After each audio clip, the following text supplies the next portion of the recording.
Hi, my name is Ruth Knox-MacBride, and I am sharing with you what I call my 911 message.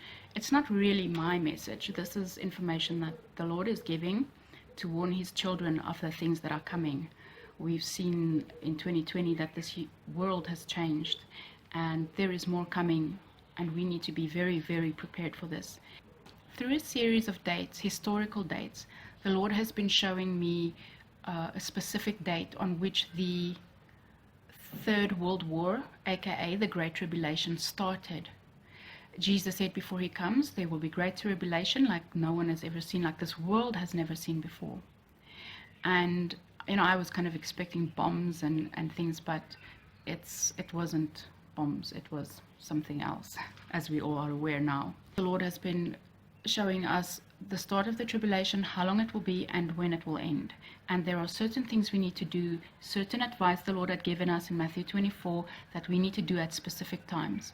And that is why I'm putting this information out there, because this is what God has told me in terms of Ezekiel 33 as a watchman on the tower. I cannot keep this to myself. I have to warn people. So I'm blowing the trumpet, and I would appreciate if you would just at least read through it and pray about it, because some people don't even read it and they don't pray about it. They just judge me and slam me, actually slamming the Holy Spirit, because He's the one giving me the information. You can watch the videos on my website, or you can also get the PDF documents as I've been typing them up as the Lord instructed me from my website, www.galileeministry.co.za.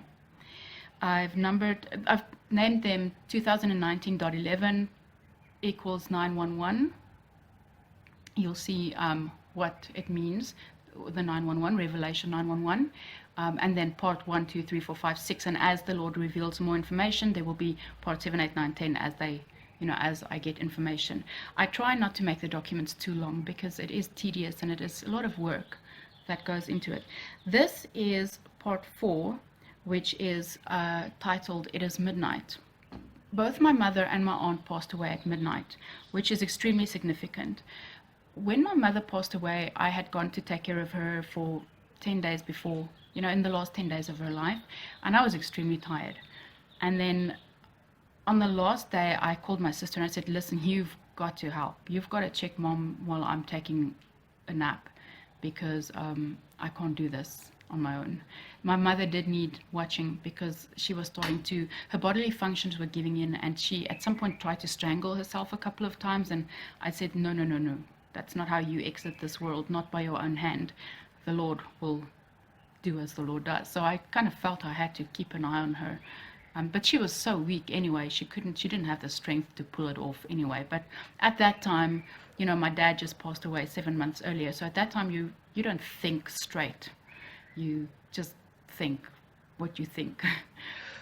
But, you just try and think as logical as you can, knowing she can't strangle herself, but still scared that she might, and not wanting her to.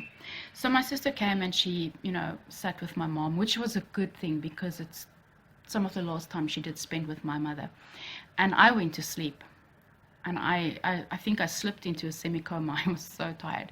And then at one point I woke up and I heard a very familiar voice. It was the preacher of my youth when I was in church.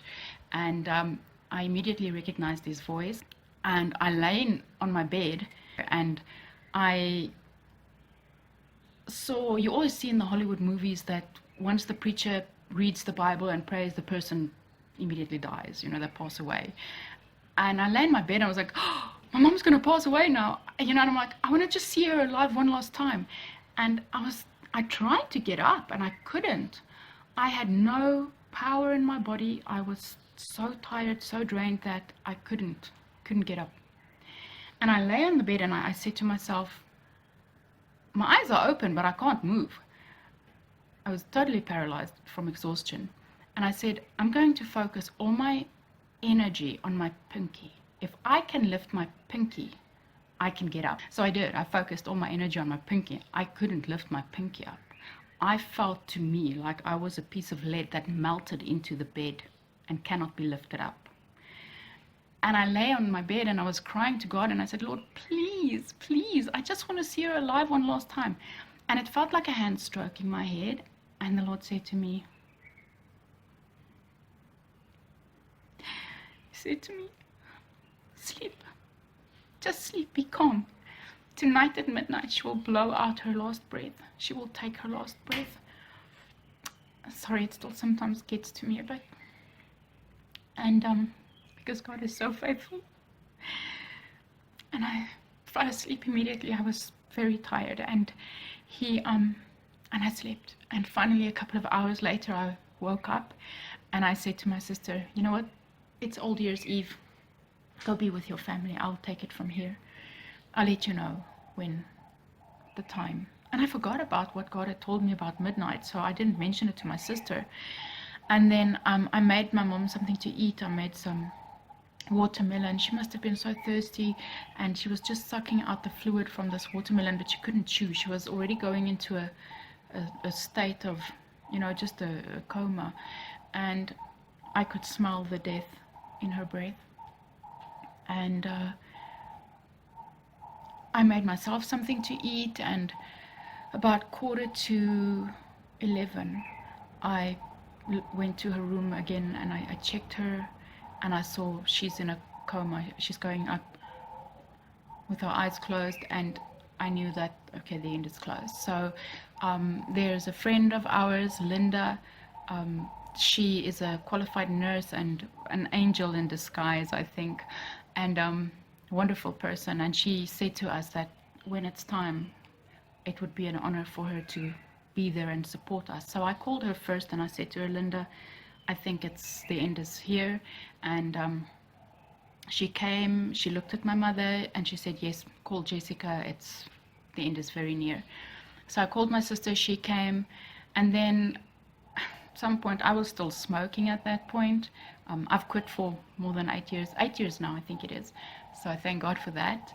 And it's only through His help that I could have stopped. But at that point, I was still smoking. So I went to the front door and I lit a cigarette. And I was just hanging like with my arms over the rails of the safety gate.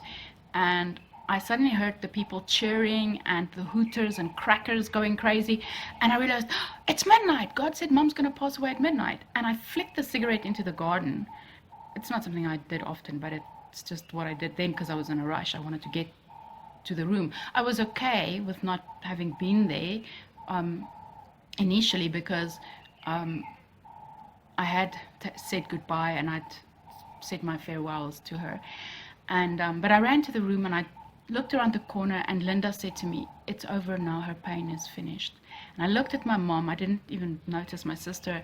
And I walked to my mom, and my sister just grabbed me by the shoulders and pressed past me and went to the living room, and she just gave a scream and cried. And I walked up to my mother and I closed her eyes because it had just happened. And it was midnight. That's why the crackers and the hooters, because that's what people do at midnight New Year's. They go crazy, they go ballistic, and cheering and everything. So that's how I knew it was midnight. For many years, for about 10 years, I was very upset with myself for not having been there at my mom's side when she took her last breath and blew out her last breath. But the Lord showed me, He said to me, Ruth, that if you were in the room, you would not have noticed the time. You would not have looked at the clock. But having been outside, and I wouldn't have heard the crackers, I would not have heard the noise as I did when I was standing at the door. And the Holy Spirit just nudged me and I was like, it's midnight. I'm like, oh, it is, it's midnight, Mom passed away. So I have a lot of peace now, which I didn't have for a long time. I have peace now, complete peace about not having been there. And because it was midnight, and then years later that was 2008, 2009, as we went into the New Year. And then years later, 2020, in June the 16th of 2020, my aunt passed away. She was 80 years old, and exactly to the day, 80 years and 4 months old. And they told me initially she passed away on the 16th of June, which was a public holiday. And then the report said she passed away on the 17th. And initially I didn't at the start, I didn't connect it that it was midnight, but the Holy Spirit said to my sister, she passed away. He just said midnight. And she had the notion all the time that my aunt passed away at midnight. But I had to put the pieces together, and I wrote to the old age home, the frail care center where my aunt was on her last couple of days. And they said to me, it was recorded as 00 colon 10. With my mother's passing away, the documentation was 00 colon 505. And I said to them, hey, she passed away at midnight. Why do you not put it 0000? And they said to me, the system doesn't allow for it. They have to round it off to the closest number, which was 05. It, I think, only does it in like 5 minutes, in 5-minute increments. So with my aunt having passed away at midnight and my mom having passed away at midnight, I really thought that we were going to see something at midnight, but I still believe at some point we will. But as I was praying about it, I said, Lord, what is up with the midnight thing? And the Lord reminded me of the verse, of the parable of the 10 virgins, the 5 foolish and the 5 wise. And he said to me, it is midnight. The parable goes, it is midnight. And at midnight there was a cry, the bridegroom is coming. And then the virgins had, all 10 of them had fallen asleep. The church has fallen asleep. And there was a conversation. The foolish virgins, they trimmed their lamps, and then the foolish virgins said to the wise virgins, we do not have enough oil for our lamps. Please give us some of your oil. And then the wise says to the foolish, no, we can't. We won't have enough oil for ourselves if we give you some of our oil. So please, go to the market and buy your own oil. And then they go away. The groom comes. They go inside the ceremonial, place where they're going to have their festival, their feast. And then the foolish virgins come back and they knock on the door. They want to get in, but they're not allowed in.